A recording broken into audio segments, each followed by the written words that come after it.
Smoke کی بات کریں گے۔ اسموک کی بگڑتی صورتحال پر قابو پانے کے لیے مارکیٹیں رات 8 بجے بند کرنے کا حکم دے دیا گیا ہے۔ لاہور ہائی کورٹ نے تمام نجی دفاتر میں 2 دن کے لیے گھر سے کام کرنے کی ہدایات بھی جاری کی ہیں۔ عدالت نے دھواں چھوڑنے والی گاڑیوں کے خلاف کریک ڈاؤن کا بھی حکم دیا ہے۔ ڈولفن کو بھی ٹریفک پولیس کے ساتھ مل کر کارروائی کی ہدایت کی۔ ادھر پنجاب حکومت نے تفریحی مقامات، پارکس اور عجائب گھر بھی 10 روز کے لیے بند کر دیے۔ حکومت نے جمعے اور ہفتے کو سرکاری طور پر چھٹی پر غور بھی شروع کر دیا ہے۔ لاہور میں اسموک کا راج ہے۔ حکومت پنجاب نے چڑیا گھر پر داخلے پر پابندی لگا دی ہے۔ اسموک کی خراب صورتحال کے باعث باغات بھی عوام کے لیے بند رہیں گے۔ پنجاب حکومت نے 19 اضلاع میں پابندی عائد کی ہے اور پابندی کا اطلاق 17 نومبر تک رہے گا۔ تفصیلات بتانے کے لیے معین اظہر ہمارے ساتھ موجود ہیں۔ معین، بتائے گا اسموک کی جو بگڑتی ہوئی صورتحال ہے اس کے پیش نظر کیا فیصلے لیے گئے ہیں؟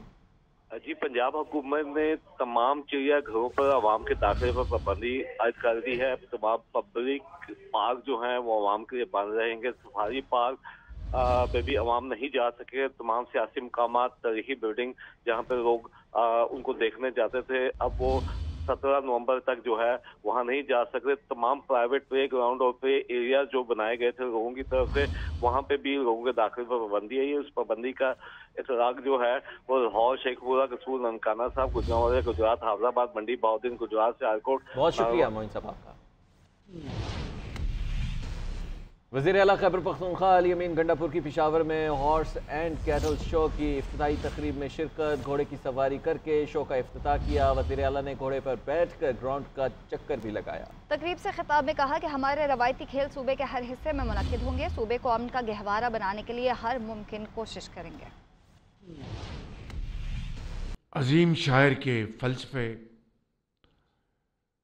ان کی نبی کریم صلی اللہ علیہ وسلم سے والہانہ عقیدت اور خودی کے پیغام کو جس طرح انہوں نے مسلمانوں کے لیے بیان کیا اپنے اشعار میں سمجھتا ہوں کہ اس سے زیادہ دلوں کو گرما دینے والا، خودی کے حوالے سے، محنت مشقت کے حوالے سے اور قوموں کی تقدیر بدلنے کے حوالے سے علامہ اقبال کی شاعری سے بڑھ کر اور کوئی پیغام عصر حاضر میں نہیں ہو سکتا۔ میں سمجھتا ہوں کہ حضرت علامہ اقبال نے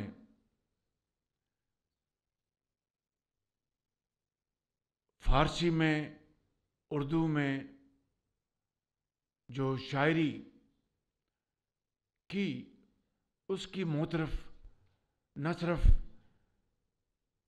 بر صغیر کے کروڑوں عوام ہیں، بلکہ ایران میں جائیں، ترکی میں جائیں، مشرق وسطیٰ میں جائیں تو حضرت علامہ اقبال کے نام سے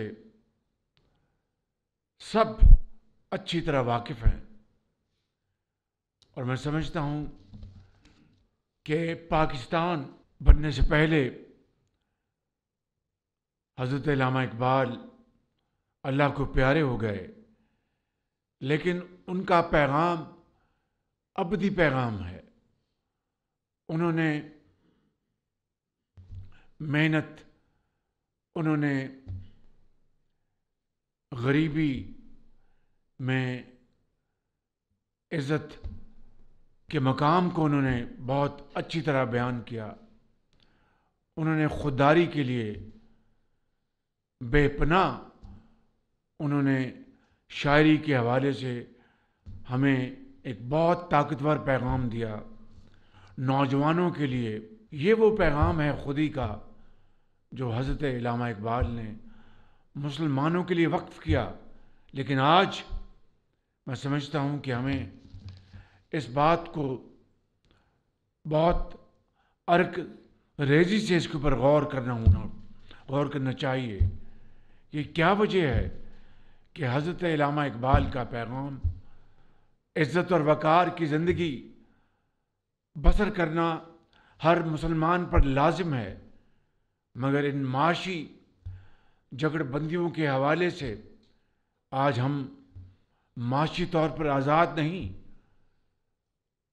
اس کی وجہ یہ ہے کہ ہم نے قرآن کریم کے فرمودات کو اگنور کیا، ہم نے نبی کریم صلی اللہ علیہ وسلم کے احکامات کو اگنور کیا، اور اقبال کے پیغام کو ہم نے فراموش کیا، جس کی وجہ سے آج وہ قومیں جو ہم سے بہت پیچھے تھیں آج بہت آگے چلی گئیں، اور ہم ابھی بھی آہستہ آہستہ منزل پر رواں نواں ہیں۔ میں سمجھتا ہوں کہ آج کا دن ہمیں یہ پیغام دیتا ہے کہ اقبال کے خودی کے پیغام میں ہم ڈوب جائیں اور خودی کو کر بلند اتنا کہ ہر تقدیر سے پہلے خدا بندے سے خود پوچھے بتا تیری رضا کیا ہے۔ میں سمجھتا ہوں کہ آج یہ حکومت اللہ تعالیٰ کے فضل و کرم سے اس ملک کے اندر اسی پیغام کو لے کر آگے بڑھ رہی ہے۔ مثال کے طور پر ہم نے جو اخراجات ہیں وفاقی حکومت نے ان کے اوپر بہت قدغن لگائی ہے، اور ہر حوالے سے ہم اخراجات کے اوپر بڑے دھیان سے فیصلے کرتے ہیں۔ الحمدللہ حالیہ مہینوں میں پاکستان کی جو معاشی صورتحال ہے وہ بھی اللہ تعالیٰ کے فضل و کرم سے آہستہ آہستہ بہتر ہو رہی ہے۔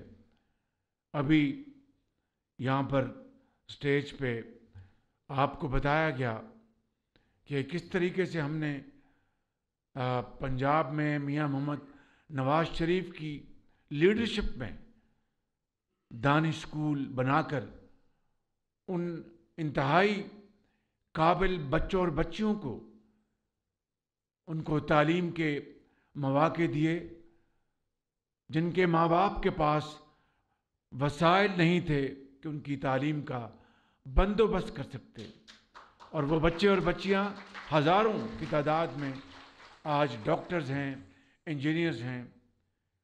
اگر یہ مواقع ان کو مہیا نہ کیے جاتے تو خدا نخواستہ وہ اپنے دیہاتوں میں، قصبوں میں، گلیوں کی دھول میں گم ہو جاتے، لیکن آج کوئی کسی کارپوریٹ کمپنی میں سی او ہے، آج کوئی ڈاکٹر ہے، آج کوئی انجینئر ہے۔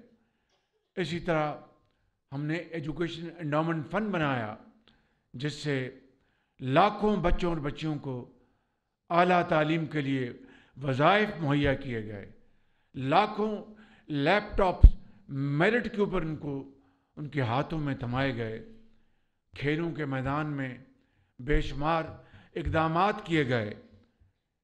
یہی وہ مروجہ طریقے ہیں جس سے کہ قومیں بنتی ہیں اور ایک قوم عظیم بنتی ہے، اس کے لاکھوں کروڑوں بچے اور بچیاں تعلیم کے ہنر سے مالا مال ہوتے ہیں، تعلیم کے زیور سے مالا مال ہوتے ہیں، اور وہ قوم کی تقدیر بدل دیتے ہیں۔ میرا ایمان ہے کہ انشاءاللہ پاکستان بھی، پاکستان کے اندر بسنے والے لاکھوں نہیں کروڑوں بچے اور بچیاں انشاءاللہ جن کے ہاتھوں میں ہم انشاءاللہ بہترین تعلیم کے ذرائع مہیا کریں گے، انفارمیشن ٹیکنالوجی میں، آرٹیفیشل انٹیلیجنس میں، اسکل ٹریننگ، ووکیشنل ٹریننگ کے ذریعے انشاءاللہ یہ عظیم معمار بنیں گے قوم کے، اور انشاءاللہ پاکستان ضرور ایک دن اپنا کھویا ہوا مقام حاصل کرے گا۔ میرے بہت قابل بچوں اور بچیوں جو یہاں پر موجود ہیں، میں آپ کو یہ ایک خوشخبری دینا چاہتا ہوں کہ پاکستان کی معیشت آج آہستہ آہستہ بہتر ہو رہی ہے.